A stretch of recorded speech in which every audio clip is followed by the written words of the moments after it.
Welcome to Donmar TV News Channel, mga nagbabagong balita sa buwan ng Agosto.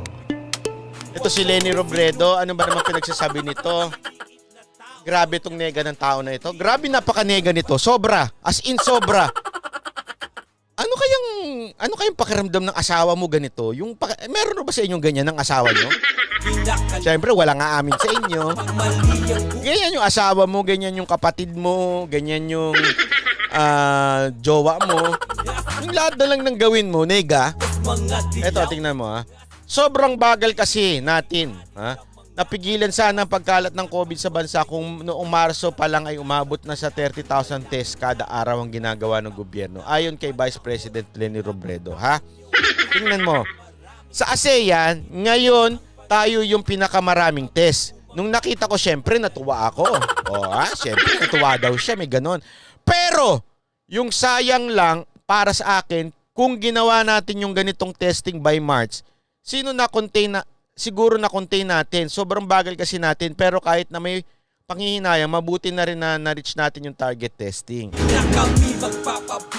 Alam nyo kung bakit, anong problema dito sa sinasabi ni Leni? Sa totoo, isipin mo, tama nga naman, no? Kung mabilis tayo, sandali, Madam Leni. March, diyan nagkaputukan lahat, diyan nagkaroon ng pandemic. Tandaan mo, at that time, hirap na hirap ang bawat bansa na makakuha ng testing kits. Hindi ho yan, ito, mura lang ito, madali lang ito eh. Okay, itong, ano ba to, basta, yung rapid test. Pero hindi yan ang pwedeng gawitin mong pangmaramihang testing. Okay? At that time, no one is prepared for this pandemic. Walang ni isang bansa ang handa sa pandemic na ito. At that time, yung mga testing, tinatry pa lang lahat yun nung March. Ang bilis nga natin kung sa tutuusin eh. Ngayon nga, eto tama ka eh. Nangunguna na tayo sa testing. O buti, inamin mo, te. Ang bilis, mula nung nilagay si Vince Dizon, bumilis ang testing natin. Ang galing na bata niyang hinayupak na yan eh. Alam mo kung bakit kaya ako gusto yung bata na yan? Napaka-tikas niyan eh. Siyempre bata pa ay hindi naman bata. Basta pa siya eh, yung bibong-bibo pa siya. Isipin nyo, March talagang sobrang wala tayong mga testing. Bakit? Mahirap na bansa tayo eh. Kinukuha pa, ini-import pa natin yung ibang bansa nga, hirap na hirap. Balikan nyo yung mga balita nung March. Ang hirap makahanap ng mga testing kit nun. Diba? Nagalit pa nga kayo. Tandaan nyo, kayong mga oposisyon, nagalit kayo nung bumili tayo ng mga PPE at saka mga testing kits na mahal. Kasi ang sabi ni Pangulong Duterte, bili na kagad. Kahit mahal yan, bumili na tayo kagad. Binilisan ng gobyernong bumili. Kasi nga, emergency situation, ewan ko kung hindi na dumaan yan sa bidding. Kasi nga, sabi niya nga I assure you, paulit-ulit sinasabi ni Presidente, I assure you, ako nag-utos kay Duque na bilisan ang pagbili. Kaya kahit mahal, binili. Tapos sasabihin mo ngayon, mabagal? Gagalit ka nga kayo noon eh. Kesyo bakit ang mahal-mahal ng mga pinagbibili? Kasi nga nagmadali ang gobyerno, emergency na noon. Suit AH, salamat sa $20. Happy birthday, Bano, by praying for your safety and good health.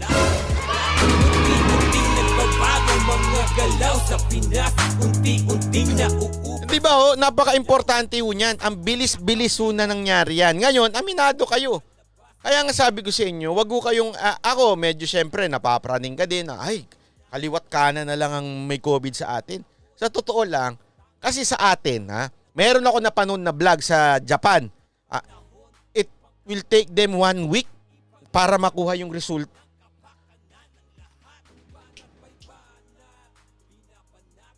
Ay nako, may nanggugulong yung aso dito.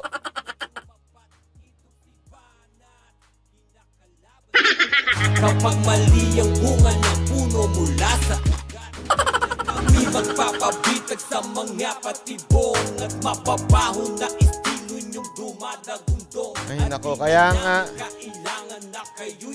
meron lang sandali, may aso kasi dito yung Panapin lahat, walang inuurungang kahit Lerida Lopez, Banat, pansinin mo naman ako, Ano, banatan kita, ganun. Joke lang. Kapag mali Ayun na nga, so yun na, so sa akin, sabi ko nga kung ikukunik-kunik mo lahat ito, hindi na nila mapagtagpi-tagpi yung banat nila. Nung una, nagagalit sila, ang bilis kumuha. Bakit daw mga mamahalin ang kinuha, mas mura yung iba? Eh kasi nga, nagmadali nga si Presidente. Ngayon naman, sasabihin mo, mabagal ang kinuha. Mabagal tayo sa testing. Oh. Kaysa may reklamo ka, mabagal ngayon.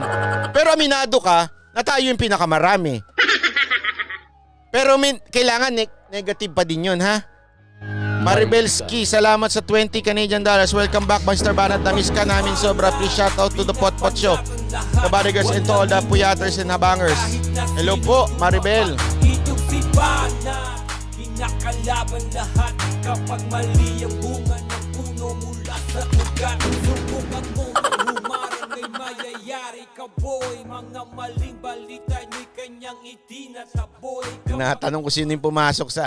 Yung nga alaga ko. Ano ko yung alaga ko kasi makalat-kalat dyan. Kapag umanat, binabanatan lahat. Walang inuurungan kahit na sinong O ito pa, tignan nyo ha. Ito pa sinabi ni Lenny. nakalaban lahat. Kapag mali ang bunga ng puno mula Wait lang ha. kapag umanat, binabanatan lahat. Walang inuurungan. Nakakalungkot kasi yung sa mga ASEAN countries, tayo yung pinakamalala. Tayo yung pinakagrabe. Yung Vietnam, despite the fact na may pandemic, may growth 0%. Karamihan ay talagang nag-contract yung economy. Pero tayo yung pinakamalaking contraction.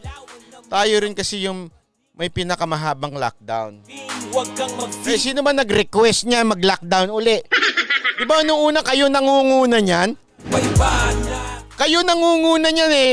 Ayaw na ngang i-lockdown ni Pangulong Duterte. Nasa GCQ na tayo. Mo-modify GCQ na nga. Ano? Pinalabas ninyo, walang pakialam ang gobyerno sa mga frontliners natin. Tapos ngayon sasabihin ninyo, ay kaya kasi kasi tayo may pinakamahabang lockdown. Anak ka ng... Sabi ko nga, ano ba talaga ito?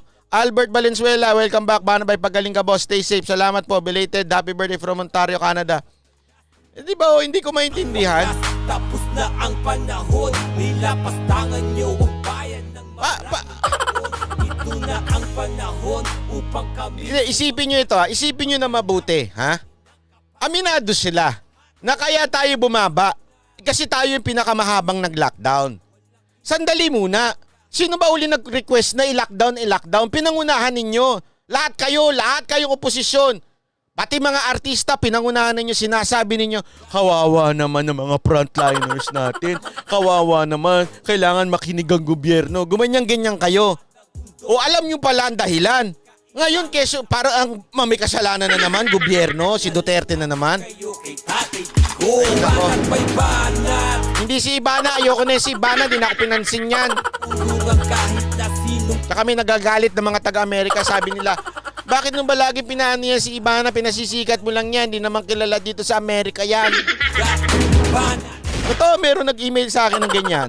Mga sila, samahan ng mga dyan sa Amerika, sabi nila, Babay, wag mo nang binabanggit yan si Ibana na yan, di naman kilala yan. Ginaganon ako, sabi ko, nasaktan ako.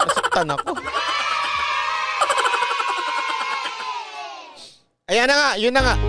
Dito sa California ko, sa almost 600,000 na ang may COVID.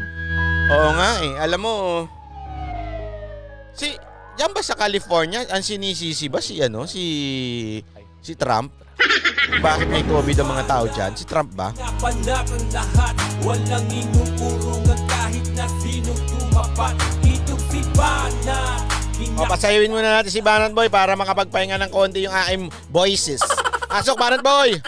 Ay, wala na. Humarang ay mayayari ka, boy. Mga maling balita ni Tinanggal ko nga pala yung kanyang boy. Kapag bumanat siya, boy, dito ay dasit ka, boy. Sisilabang ka ng buhay ng nagbabagang apoy. Kapag bumanat, binabanatan lahat. Walang inuurungan kahit na sinong tumapat. Itong si Banat, kinakalaban lahat. Kapag mali ang bunga ng puno mula sa ugat. Kapag umanat, binabanatan lahat. Walang inuurungan kahit na sino. Ay, maraming pong salamat sa inyo. At tuloy natin. Okay. Kapag mali Ito pa. Ito naman, oh. Hindi ba mayroon tayong mga anti-corruption bodies? Dapat ito yung yung naamoy nila. Hindi na dapat hinihintay na lumala pa yung sitwasyon. Ito dapat yung trabaho ng body na yan. Bakit kinakailangan dumating sa ganitong punto na aligasyon 15 billion pesos at time na meron tayong COVID? Na kailangan natin serbisyo ng PhilHealth, yung serbisyo ng PhilHealth. Ang sinabi niya pa dito, wala kasi dito eh. Sinabi niya bakit kailangan may whistleblower pa daw. Alam mo kasi, madam, mahirap talaga ho. Ito para ho sa kaalaman niyo, Madam Lenny. Mahirap po talaga magkaroon na mahirap magbintang-bintang lang ng merong korupsyon, ng walang nagsasalita. Kaya naman may nabuking dito sa PhilHealth kasi may nagsalita. Ang hirap po eh.